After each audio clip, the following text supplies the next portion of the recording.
Assalomu alaykum azizlar, barchangizga yaxshi kunlarda yaxshilik tilayman. Tutayotgan ro'zalaringiz qabul bo'lsin, tan joningiz sog' bo'lsin, xonadoningizda yaxshi kun bo'lsin.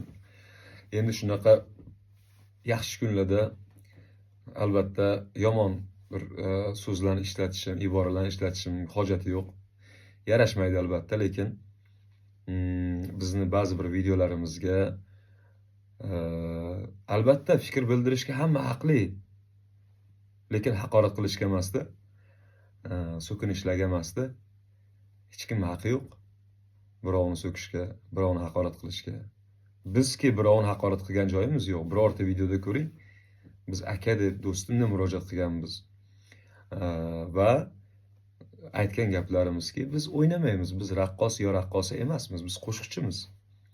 Raqs san'ati alohida, qo'shiqchilik alohida, sozandalik yana alohida, haykaltaroshlik yana alohida.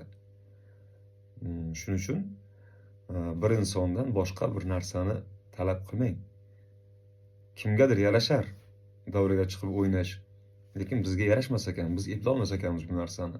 Shuning uchun biz o'ynamaymiz. Biz qo'shiq aytamiz. O'sha mehmonlarni, to'y egalarini, muxlislarni o'ynatishimiz, xursand qilishimiz mumkin.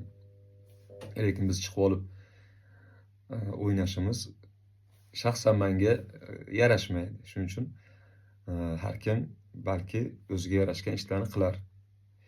Shuning uchun barchamiz o'zimizga hushyor bo'lishimiz kerak. Javobi bor hamma narsani. Haqoratdan tiyiling.